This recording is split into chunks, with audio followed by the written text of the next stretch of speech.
Question 2 નીચેના પ્રશ્નના મુદ્દાસર જવાબ લખો. પહેલું, સ્ત્રી સશક્તિકરણની વિભાવના સમજાવો. અગાઉના સમયમાં મહિલાઓને અબળા ગણવામાં આવતી હતી. વર્તમાન સમયમાં મહિલાઓ સશક્ત બની છે. સ્વામી વિવેકાનંદના મતે વિશ્વના કલ્યાણ માટે મહિલાઓની સ્થિતિ જ્યાં સુધી સુધરશે નહીં ત્યાં સુધી વિકાસની કોઈ તક મળી શકશે નહીં. કોઈ પણ પંખીને એક પાંખથી ઉડવું અશક્ય બની જતું હોય છે. મહિલાઓને અધિકાર આપવાનો મુદ્દો સમગ્ર વિશ્વમાં ધ્યાન આકર્ષિત બન્યો છે. મહિલાઓના અધિકારોને સ્વતંત્ર, સમાન અને ન્યાયપૂર્ણ રીતે ભોગવવાની બાબત મહિલા સશક્તિકરણનું પ્રથમ સોપાન છે.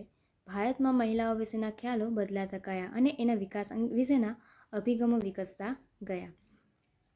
વિકાસની પ્રક્રિયામાં મહિલાઓને જોડવામાં આવી. પરિણામે શૈક્ષણિક, આર્થિક, સામાજિક, રાજકીય અને આરોગ્યના ક્ષેત્રે મહિલાઓનું સશક્તિકરણ વધવા લાગ્યું.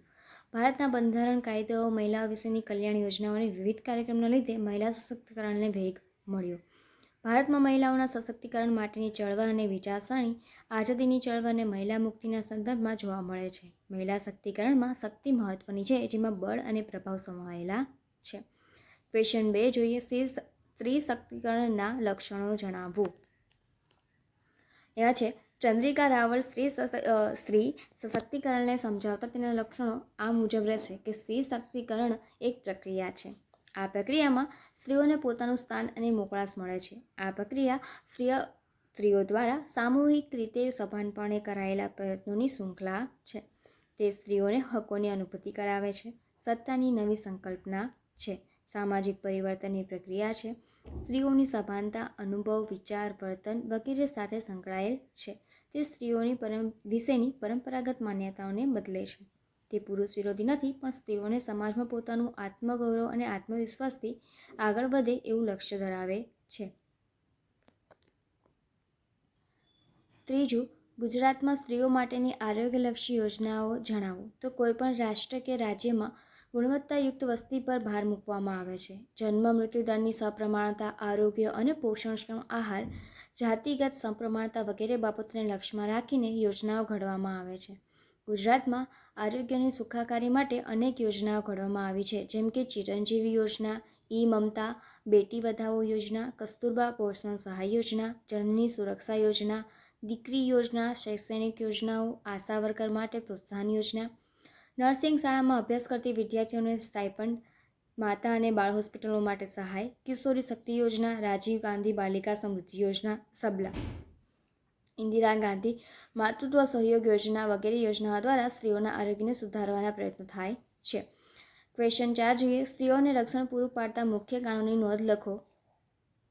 સ્ત્રીઓના જૈવિક, સામાજિક, સાંસ્કૃતિક, આર્થિક ક્ષેત્રના સશક્તિકરણ માટે રક્ષણાત્મક કાનૂનો પણ ઘડવામાં આવ્યા છે. આપણે તેમાંથી કેટલાક કાનૂની જોગવાઈઓ ટૂંકમાં પરિચય મેળવીએ તો વર્ષ કાનૂનનો હેતુ 1956 અનૈતિક વેપાર અટકાયત કાનૂન, જાતીય શોષણ સામે રક્ષણ, 1961 દહેજ પ્રતિબંધક કાનૂન, દહેજ દૂષણની નાબૂદી, 1971 ગર્ભપાતને લગતો કાનૂન, સ્ત્રીઓના જીવન અને ગૌરવની સુરક્ષા, 1986 ભીષ્મત પ્રદર્શન પર પ્રતિબંધ મૂકાતો કાનૂન, સ્ત્રીને અપમાનજનક કે હલકી રીતે નિરૂપવા સામે રક્ષણ, 1970માં સતી પ્રતિબંધ કાનૂન. આ કાનૂન સૌપ્રથમ 1829માં ઘડાયેલો, ત્યાર પછી તેને સંપૂર્ણ નાબૂદ કરી નવેસરથી 1987માં ઘડવામાં આવ્યો.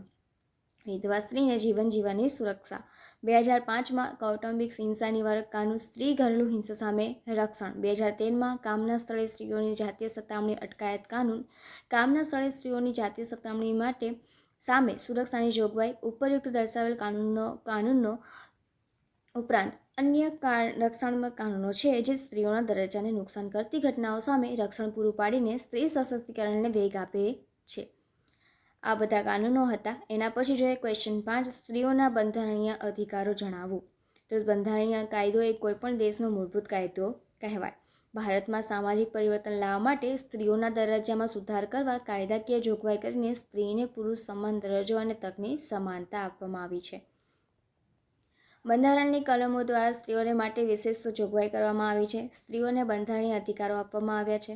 ભારતમાં નારી મુક્તિની પ્રક્રિયાને વેગ મળ્યો. ભારતના બંધારણમાં લૈંગિક સમાનતાનો સિદ્ધાંત સ્વીકારવામાં આવ્યો અને મહિલા અને પુરુષ બંનેને દરજ્જા અને તકની સમાનતાની ખાતરી આપવામાં આવી.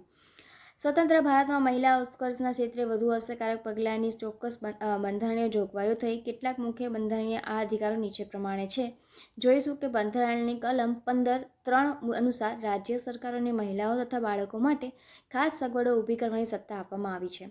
આ કલમ મહિલાઓની પ્રતિકૂળ સ્થિતિ અંગે સભાનતા કેળવી તેમને પુરુષોની હરોળમાં લાવવા જરૂરી પગલાં ભરવાનું રાજ્ય સરકારોને સૂચન કરે છે. બંધારણની કલમ 16(2) અનુસાર રોજગારીના ક્ષેત્રે ધર્મ, પ્રજા, જ્ઞાતિ, જાતિ, વંશ અને જન્મસ્થળને આધારે ભેદભાવ પર પ્રતિબંધ મૂકવામાં આવ્યો છે. બંધારણની કલમ 39(1) મહિલા અને પુરુષ બંનેને આજીવિકોપાર્જન માટેના પૂરતા સાધનો પ્રાપ્ત કરવાનો સમાન હક આપે છે. બંધારણની કલમ 39(d) સમાન કામ માટે મહિલા અને પુરુષને સમાન વેતનનો હક આપે છે. બંધારણની કલમ 15માં કામની ન્યાયી અને માનવીય શરતો ઉપરાંત માતૃત્વના લાભની જોગવાઈ કરવામાં આવી છે. સામાજિક પાસાઓને સ્પર્શતા કાયદાઓમાં લગ્ન, મિલકત, વારસો અને વાલીપણાને લાગતા કાયદાઓ મુખ્ય છે. ઈસવીસન 1954ના ધ સ્પેશિયલ મેરેજ એક્ટ હેઠળ લગ્નમાં સાથીની પસંદગી અંગે કન્યાઓને સ્વતંત્રતા મળે છે. ઈસવીસન 1915ના હિન્દુ મેરેજ એક્ટ અનુસાર બહુપત્ની લગ્ન પર પ્રતિબંધ મુકાયો છે. આ કાયદા હેઠળ કેટલીક શરતોને આધીન મહિલાને છૂટાછેડા લેવાનો અધિકાર મળે છે.